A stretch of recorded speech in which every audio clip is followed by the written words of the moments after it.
so this is probably not going to be all that popular for me to say. But boy, oh boy, we're going to have to do whatever it takes. We're going to have to redouble our efforts in trying to reach Joe Normie. We're going to have to. And I know a lot of people go, Joe Normie, he'll never wake up. Well, you might be right. And in fact, I think you probably are right. But I got to tell you, if Joe Normie doesn't wake up, we're screwed. Because Joe Normie will drag the rest of us down to hell with him. And I've got some ideas as to how we could do that. But, you know, like everything else, it's sort of a lot of hard grinds to get there. But there's a few things I wanted to go through and a couple of notes here on some stories. The first one is from the Mirror, and it's Taoiseach warns normal life will not resume until vaccine is found as new COVID restrictions announced. So Micheál Martin has said that there will be no return to normal as we know it, until vaccine is found. And so we've known this. I mean, initially, Joe Normie's already forgotten. The problem with Joe Normie is he's a head like a sieve. I mean, Thomas Sheridan described him as basically having a brain like soft cheese. Now it's really just the Irish public have become accustomed and programmed to just simply accept new programming and new mandates and arbitrary rules and laws that often contradict each other from one day to the next. So yesterday's rules no longer apply. Today's rules might contravene what was previously done, but it doesn't matter because these are new rules. Get excited for next rules. That's basically all it is. And we have new rules and they're daft. And so you say to people it was Friday today, so from Wednesday night. So on Wednesday, you could have up to 6 people in your house. Why they pick 6? I mean, a lot of people think 6 feet, 6 people, 666, all this kind of stuff. I don't think these things are by accident. It can't be a 7th person or an 8th person, maximum of 6. So you could have your neighbours around the house. Your next door neighbour, he could come in and you could go into his house. But not anymore from Wednesday night. Now apparently the government thinks that people who don't feel sick, who aren't sick, they just got sick overnight apparently, right? And now they're contagious with a deadly virus, I guess. This is the sort of logic that you have to really consider, because you've just been told now suddenly there can't be any house visits. House visits are banned, so nobody can come into your house and you can't go into it. Now that's clearly designed, obviously, to atomize people further and get you to stop talking to other people who might convince you that this is bullshit. That might be one part of the strategy. The other part of the strategy is to stop any kind of political dissent. So in other words, people getting together who are starting to formulate their own plans as to how to push back. So, but this is what you have to believe. What you have to take on faith from the government is that from Wednesday evening, everything was fine before, but from Wednesday evening and into Thursday, that suddenly, overnight, your neighbour who was able to come into your house the day before can't even come into your garden. You can meet him out on the street now. Did the house get sick? Is COVID like it just came out of the ether and it's now in the house? Is that the problem? What if you've never left your house in weeks? What if you can't leave your house and you're a person living on their own and you're sick and you're elderly and you need care and you need people who are taking care of you can come in, but if they're not people who are taking care of you, they can't come in now. People who just want someone to stay with them and have a cup of tea with them. I mean, the treatment of the elderly is just absolutely astonishing. And yet, Irish people are sitting back there going, oh, you were doing this to help the elderly, trying to flatten the curve. Oh my God, how dare you have your anti-lockdown protest. You're going to get Granny sick. You're going to get my grandmother killed. You don't give a shit. You don't give a shit. You're just getting the super dole. Don't pretend. Don't lie to me and tell me you're doing this because you're virtuous. I'm telling you, there's more people on Twitter in Ireland screaming for a second lockdown. They want a level 5. They want to go to full level 5, which is all the restrictions of the lockdown, basically. You know, return to 5 kilometres, can't leave your house. The works, you name it.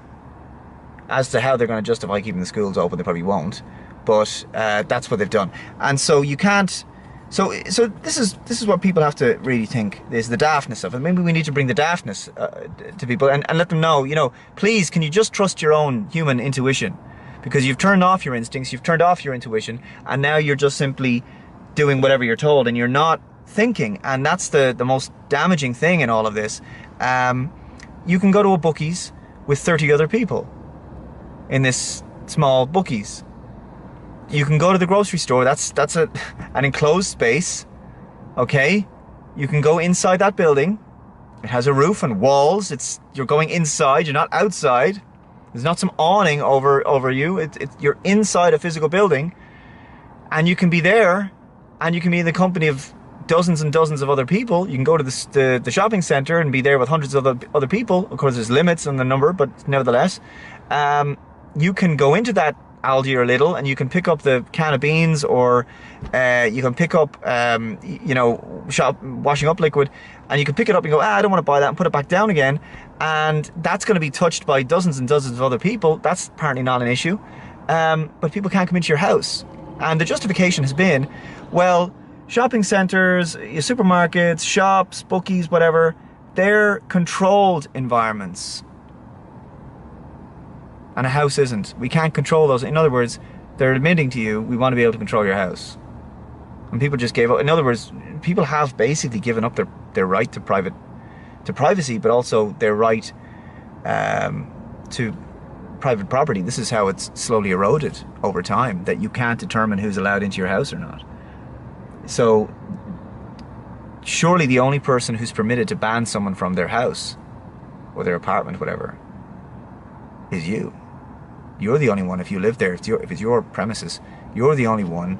It's your property. You're the only one who should be able to do that. But apparently now the government has the power to do that.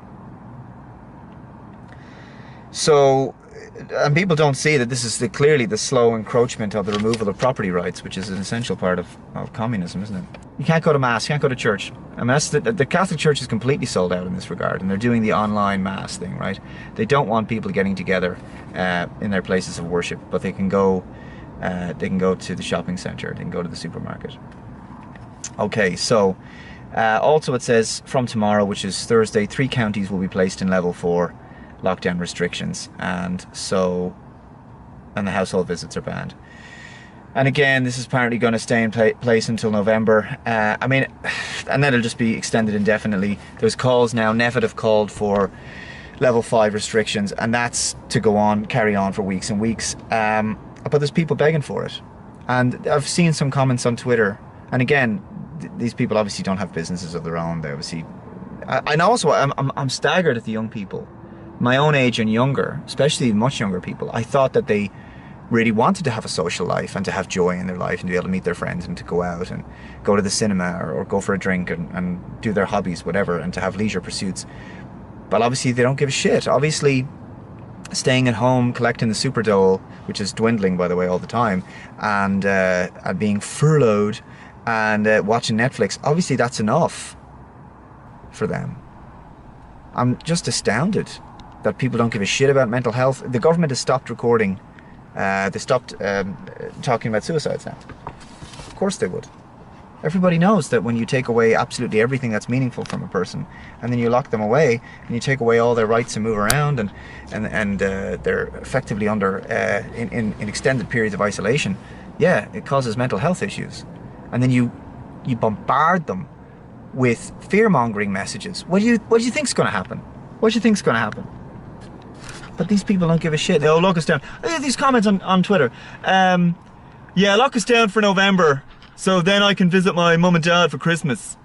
Because they think, yeah, we'll get it under control for November. Oh, be careful what you wish for, Joe Normie. Be careful what you frickin' wish for. 2 weeks to flatten the curve. Do you remember that? They didn't mention nothing about a vaccine then. 2 weeks to flatten the curve. Went on for 3 months. Hey, technically, a lot of the restrictions, in terms of business anyway, were never lifted. We're still living under some form of restriction.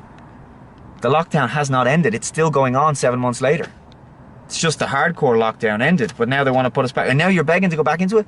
This is a defeated people. They completely demoralised people. And the Irish people are worshipping this guy, Tony Holohan.